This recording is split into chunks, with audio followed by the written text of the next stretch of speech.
Hello, my name is Roger Henderson. I'm a GP in southwest Scotland, and I also co-host the GPnotebook study groups.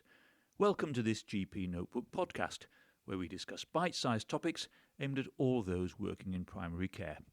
You can find us on all major podcast platforms, including Spotify, Apple Podcasts and Google Podcasts, so do please follow us to receive notifications about new episodes, and if you like what you hear, do please consider leaving a review to help other listeners find us. You can also follow us on Twitter at GPnotebook for more information about new podcast episodes and study groups, and you can find me there too at Roger the Doctor. Finally, you can visit GPnotebook.com for podcast episode show notes and to find out more about upcoming study group meetings. Now, in this episode, I'm going to be discussing fibromyalgia, and this was a topic considered as being a good topic by one of our GP listeners, and I'm very grateful for them for getting in touch with us and letting us know they'd like to know more about this condition. I think that's an excellent idea. It's sometimes underdiagnosed, often poorly understood, and can be a source for great misery for many patients who suffer from it. And it's a condition that's characterized by chronic, widespread pain, together with multiple muscular tender points or associated fatigue, sleep disturbance, cognitive dysfunction, and the majority of patients present with both tender points and associated symptoms. Now, the exact etiology of fibromyalgia remains unknown, but there are a number of factors that are thought to be responsible, including altered central pain processing. It does appear that patients with fibromyalgia develop a lower threshold of pain perception in the brain, and there may also be dysfunction of the hypothalamic pituitary adrenal axis. We certainly know that there are sleep disturbances associated with fibromyalgia. There may be impaired healing of muscle microtrauma, and there is always a loss of non-REM sleep. Genetic factors are probably in the mix, but poorly understood at present.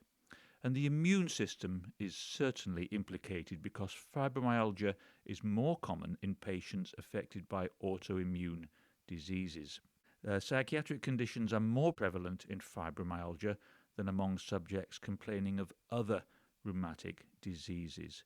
And certainly, as we all probably know, depression is more frequently associated with fibromyalgia than with other musculoskeletal diseases. Possible trigger factors include infections, physical trauma, and chemical substances, and the prevalence of fibromyalgia is poorly understood but is believed to be as high as from 2 to even 7% in developed countries and appears to be more common in females. Now, affective symptoms are also associated with fibromyalgia, but whether these are primary or secondary is unknown. It's something of a myth that there is a viral cause for fibromyalgia because this is not supported by any evidence. Now, symptoms of fibromyalgia are generally vague and generalized, and they often wax and wane over time, but seldom disappear completely. But pain is the primary complaint.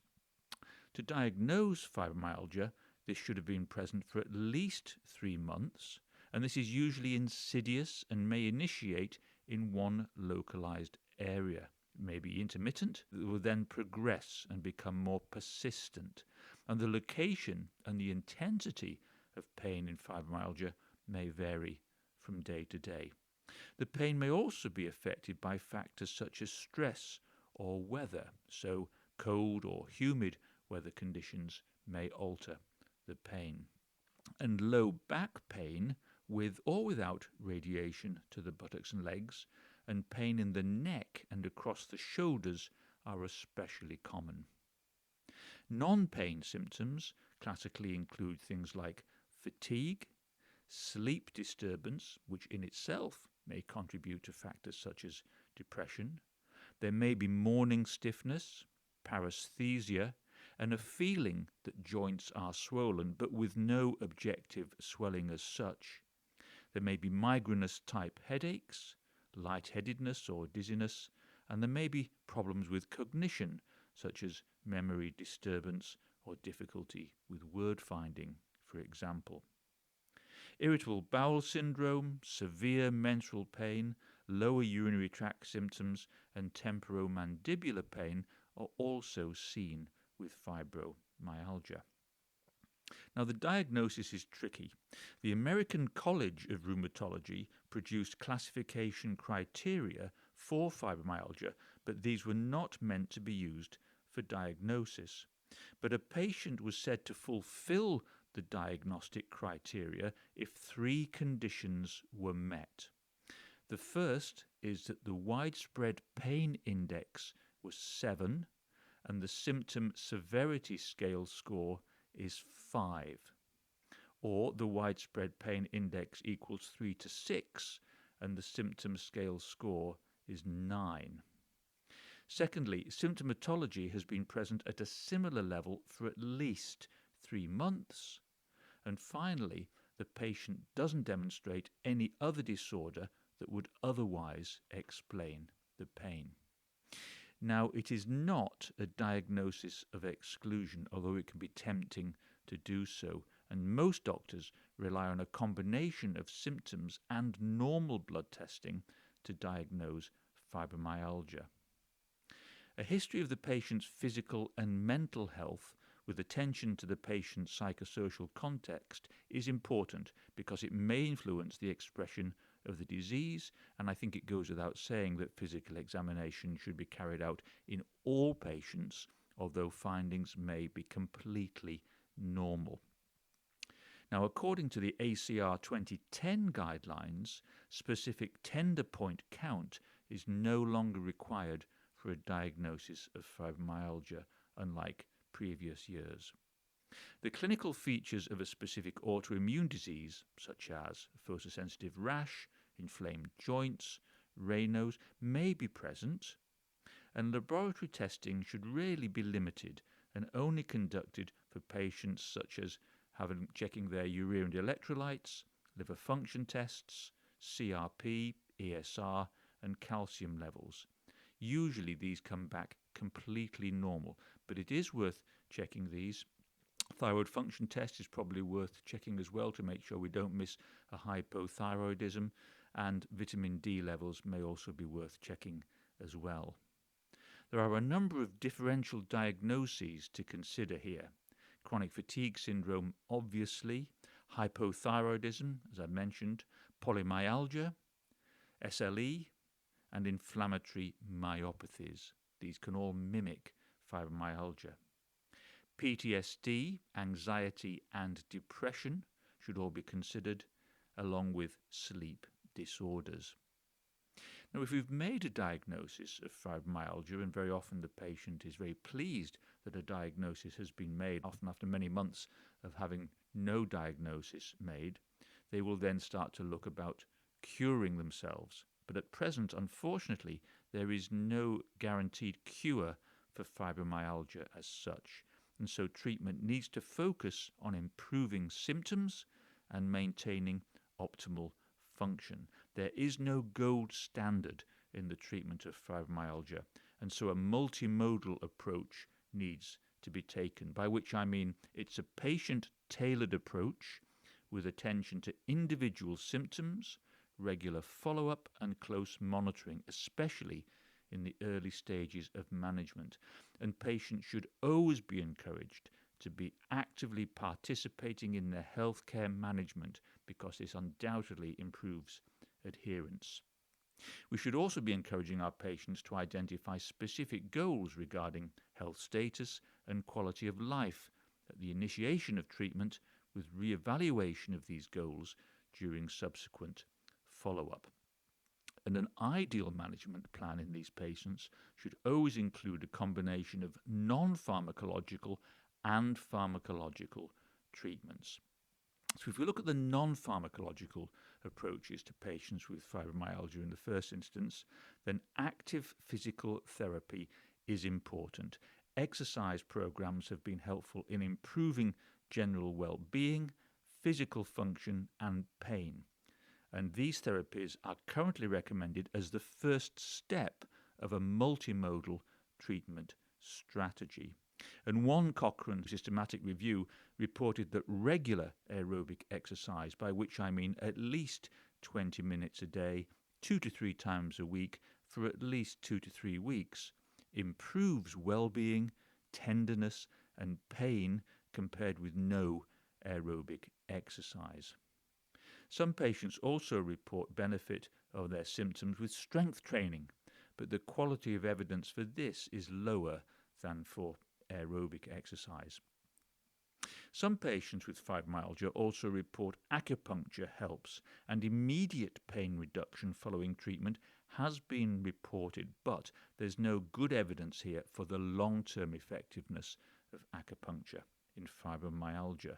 But if you use it combined with other treatments, including exercise and sometimes tricyclic antidepressants, there appears to be improvement in all measures of pain in some patients. Cognitive behavioral therapy must never be ignored in the approach to patients with fibro. This helps them to cope better with pain by improving pain-related behavior, self-efficacy, and overall physical functioning. But again, there's no good evidence for long-term effect when applied alone. There's also now, though, good evidence for the effectiveness of telephone-delivered cognitive therapy in this condition. Well, what do NICE say?